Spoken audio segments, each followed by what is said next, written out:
आम्ही शेतकऱ्याला कर्जमाफी देऊ, लाडक्या बहिणीसाठी जी योजना आम्ही आणली त्याच्यामध्ये आत्ता 1500 रुपये देतो, आम्ही 2100 रुपये देऊ असं त्यांनी सांगितलं होतं। आमच्या बेरोजगार युवांसाठी बेरोजगार भत्ता चालू करू, तिथं आमचे जे शेतकरी आहेत शेतकऱ्यांसाठी भावांतर योजना आम्ही आणू असं भाषणामध्ये अनेक वेळा अनेक मोठे नेते तिथं बोलून गेले। अध्यक्ष महोदय, ज्या योजना इलेक्शनच्या काळामध्ये सरकारकडनं आणल्या होत्या, घाई गडबडीने आणल्या होत्या, लाडक्या बहीण योजनेच्या बाबतीत तर अध्यक्ष महोदय कागद कमी पडले तरी सुद्धा ॲडव्हान्समध्ये काही महिलांना त्या ठिकाणी पैसे दिले गेले का? कारण पुढे इलेक्शन होतं। पण ठीक आहे, पैसे आले, योजना आणल्या, लोकांपर्यंत त्या काळामध्ये पोहोचल्या, लोकांच्या अपेक्षा वाढल्या आणि मग अध्यक्ष महोदय अपेक्षा वाढल्यानंतर त्या योजनेकडे आणि सगळ्या गोष्टीकडे बघितल्यानंतर असं कुठेतरी म्हणावं लागेल की लोकांना असं वाटलं की बरंच काय येत्या काळामध्ये जर सरकार हेच सरकार परत आलं तर आपल्याला मिळतील अशी अपेक्षा अध्यक्ष महोदय सामान्य लोकांची तिथं होती। त्यामुळे लोकांनी निवडून दिलं, अभिनंदन करतो। मोठ्या संख्येने सर्व आमदार तिथं निवडून आले। पण आजची परिस्थिती शेतकऱ्याची बघितली नाही तर वर्षभर आपण शेतकऱ्याची परिस्थिती बघितली तर अध्यक्ष महोदय अतिशय हलाखीची परिस्थिती आहे। फक्त सोयाबीनचं अध्यक्ष महोदय इथं मी उदाहरण देतो, सत्तेत असणारे अनेक मोठे नेते शेतकऱ्याला सांगत होते, सोयाबीन उत्पादक शेतकऱ्याला 6000 रुपये देतो आमचं सरकार आलं तर। ठीक आहे, 6000 मध्ये कसा तरी आपला खर्च निघेल असं शेतकऱ्याला वाटलं। सोयाबीन शेतकऱ्यांनी निवडून दिलं, मतदान केलं, कपाशीच्या शेतकऱ्यांनी दिलं, तुरीच्या दिलं, कांद्याचं दिलं, सगळ्यांनी त्या ठिकाणी निवडून दिलं। पण अध्यक्ष महोदय फक्त वर्षभरात जर आपण बघितलं तर 6000 अपेक्षा ज्या शेतकऱ्याची होती त्या शेतकऱ्याला त्याच्या शेतामध्ये कष्टाने पिकवलेलं सोयाबीन हे किती रुपयाला विकावं लागलं तर 3800 रुपयाला अध्यक्ष महोदय, आणि सरकार कितीला विकत घेते तर 4800ला। आणि आज भाषणामध्ये बोलत असताना अनेक लोक म्हणतात की सोयाबीन विकत घेतलं। अध्यक्ष महोदय 50 लाख टन सोयाबीन उत्पादन होतं, त्यातलं 11 लाख टन तुम्ही घेतलं, ते सुद्धा 4800 रुपये तिथं घेतलं आणि बाकी शेतकऱ्याला 3800 विकायला लागलं। 6000 आणि 3800 फरक बघितला तर अध्यक्ष महोदय 12000 कोटीचं नुकसान एका वर्षामध्ये फक्त सोयाबीन या पिकामध्ये अध्यक्ष महोदय झालं। तसंच कांद्याच्या बाबतीत 5000 कोटीचं, कपाशीच्या बाबतीत अध्यक्ष महोदय तिथं 9000 कोटीचं नुकसान झालंय। आता जेव्हा नुकसान अध्यक्ष महोदय शेतकऱ्याचं होतं तेव्हा पैसा कुठून आणणार, कोणाकडनं मागणार?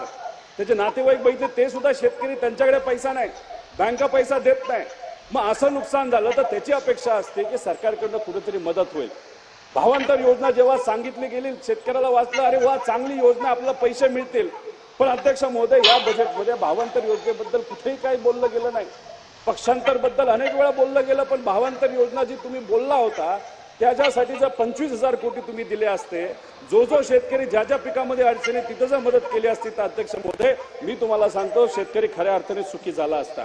आणि आज शेतकरी अडचणीत असल्यामुळे शेतकऱ्याची मागणी आहे की आम्हाला मदत करा, आम्हाला कर्जमाफी द्या। आणि कर्जमाफी हा शब्द तिथे असणाऱ्या नेत्यांनी त्या काळामध्ये दिला होता। आणि मग आज तुमच्या हातामध्ये सगळी सत्ता असताना, केंद्रात तुमचं राज्य असताना सत्ता असताना, राज्यात तुमची सत्ता असताना सुद्धा तुम्हाला जर देता येत नसेल तर अध्यक्ष महोदय याला आपण काय म्हणणार? सामान्य लोक म्हणतात आम्हाला फसवलं। अध्यक्ष महोदय म्हणून मी म्हणतो, विनंती करतो की अजितदादा जेव्हा उत्तर देतील भावांतर योजनेबद्दल त्यांना बोलावं लागेल, कर्जमाफीमध्ये अध्यक्ष महोदय त्या ठिकाणी बोलावं लागेल।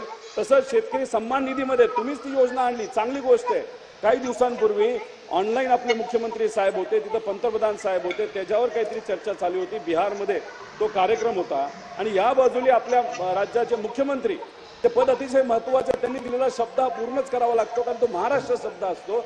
त्या ऑनलाईनवर त्यांनी सांगितलं की आम्ही सुद्धा 3000 रुपये तिथं शेतकरी सन्मान निधीमध्ये वाढ देणार आहोत। अध्यक्ष महोदय पण बजेटमध्ये याच्याबद्दलची चर्चा कुठंच तिथं दिसली नाही। म्हणून जेव्हा उत्तर फायनान्स मिनिस्टर साहेब तिथं देतील तेव्हा नक्कीच त्या बाबतीतली चर्चा करावी। कारण मंत्री महोदयांकडे बघितल्यानंतर अध्यक्ष महोदय प्रत्येक मंत्री रोज कुठलं तरी नवीन जॅकेट घालतात, पण आमच्या शेतकऱ्याचा फाटका सदरा बघायला कोणाला वेळ नाही अध्यक्ष महोदय। त्या अनुषंगाने अध्यक्ष महोदय खऱ्या अर्थाने शेतकऱ्याला काय पाहिजे हे जाणून घेण्याची अध्यक्ष महोदय तिथं जरूरत आहे। लाडक्या बहिणींबद्दल बोललो, अपेक्षा अध्यक्ष महोदय, कारण का उत्पादनाला जर भाव नसेल, नोकऱ्या नसतील, हातात पैसा नसेल, खर्च जर घराचा वाढला असेल, शेताचा खर्च वाढला, छोटा मोठा व्यवसाय करतो त्याचा खर्च वाढला असेल तर लोकांकडे अध्यक्ष महोदय या महाराष्ट्रामधल्या 80 ते 90% लोकांकडे पैसा नाही। म्हणून 1500 रुपये जेव्हा लाडक्या बहिणीला मिळाले त्यात ती आनंदी झाली। पण दुर्दैव असं की 15-20 रुपयामध्ये सुद्धा ती आनंदी होते, कारण अध्यक्ष महोदय बाकी कुठंच काय मिळेना. आणि त्यात तिची अपेक्षा की 2100 रुपये तिथं मिळावेत. तुम्ही तिथं जाहीरनाम्यामध्ये बोलला होता, भाषणामध्ये बोलला होता, मोठ्या कार्यक्रमामध्ये बोलला होता. अजितदादांना विनंती करतो, आमच्या लाडक्या बहिणींच्या वतीने हा गुलाबी शर्ट घालून मी विनंती करतो की आमच्या लाडक्या बहिणींना तिथं 2100 रुपये महिन्याला अध्यक्ष महोदय त्या ठिकाणी दिलं पाहिजे. युवकांनी अध्यक्ष महोदय काय चूक. नमस्कार, मी प्रियंका नागने आपल्या मराठी चॅनलवरती तुमचं सर्वांचं स्वागत आहे. तर शेतकरी बंधू आता नमो शेतकरी योजनेचा 6वा हप्ता कधी मिळणार याच्या प्रतीक्षेत आहे. कारण विधानसभेमध्ये तरी कर्जमाफीची चर्चा सुरू होती, पण त्यावरती कोणतेही उपाय नाही निघाल्यामुळे शेतकरी बंधू नाराज आहेत. पण आता शेतकरी बंधूंना प्रतीक्षा आहे ते आहे ते नमो शेतकरी योजनेचा 6वा हप्ता कधी मिळणार. नमो शेतकरी महासन्मान निधी योजनेचा 6वा हप्ता शेतकऱ्यांसाठी एक महत्त्वाचा ठरणार आहे. अनेक शेतकरी या योजनेच्या पुढील हप्त्याची खूप आतुरतेने वाट पाहत आहे. त्यामुळे आपण या व्हिडिओच्या माध्यमातून सविस्तरपणे पूर्ण माहिती पाहणार आहोत. शेवटपर्यंत व्हिडिओ नक्कीच बघा. नमो शेतकरी महासन्मान निधी योजना म्हणजे नक्की काय? तर ही योजना महाराष्ट्र सरकारने सुरू केलेली योजना आहे. जसे की PM किसान सन्मान निधी योजना आहे, तशीच सेम महाराष्ट्र सरकारने शेतकरी बांधवांसाठी नमो शेतकरी योजना सुरू केली आहे. तर इथे दरवर्षी 6,000 रुपये अनुदान दिले जाते व 3 हप्त्यांमध्ये 2,000ची इथे हप्ता असतो व शेतकऱ्यांच्या बँक खात्यात ही थेट जमा केला जातो. आता 6वा हप्ता कधी भेटणार? कारण PM किसान योजनेचा हप्ता मिळाला आहे, तर आता शेतकऱ्यांना प्रतीक्षा आहे ते म्हणजे नमो शेतकरी महासन्मान निधी योजनेची. पण आता मीडियाच्या माध्यमातून अशा बातम्या समोर येत आहे की मार्च महिन्याच्या अखेरीस म्हणजे 31 मार्चपर्यंत नमो शेतकरी योजनेचे पैसे शेतकऱ्यांना भेटणार आहेत व इथे जे अर्जदार व महाराष्ट्राचे शेतकरी असणार आहे ते पात्र असणार आहे. शेतकऱ्यांच्या नावे 7/12चं उतारा असणार आहे, त्यांचे नोंद असावे. अर्जदारांकडे बँक खाते असावे व आधार कार्डशी लिंक असलेले मोबाईल नंबर असावं व ज्या शेतकऱ्यांनी या योजनेसाठी अर्ज केला आहे त्यांनी त्यांचे जे सर्व डॉक्युमेंट्स असणार आहे, कागदपत्र असणार आहे ते वैध आहेत हे सुद्धा महत्त्वाचं असणार आहे. तरच तुम्हाला हे पैसे भेटणार आहे किंवा जो हप्ता आहे तो भेटणार आहे. यासाठी अपात्र शेतकरी कोण असणार आहे? ज्यांचे नाव शेतजमिनीच्या कागदपत्रामध्ये नाही किंवा ज्या शासनाच्या इतर योजनेअंतर्गत मोठ्या प्रमाणात अनुदान घेतलेले शेतकरी आहेत त्यांनी किंवा सरकारी नोकरी किंवा मोठे उत्पन्न असलेले जे कुटुंबातील शेतकरी आहे त्यांना या योजनेचा लाभ मिळणार नाही. तर तुम्हाला 6th इन्स्टॉलमेंट म्हणजे 6वा हप्ता कधी भेटणार आहे? तरी ते मीडियाच्या माध्यमातून अशी माहिती समोर येत आहे की 31 मार्चपर्यंत तुम्हाला हा हप्ता मिळून जाईल. कारण 5वा हप्ता 5 नोव्हेंबर 2024 मध्ये वितरित करण्यात आला होता. 6व्या हप्त्याची शक्यता मार्च महिन्याच्या शेवटच्या आठवड्यात मिळणार आहे.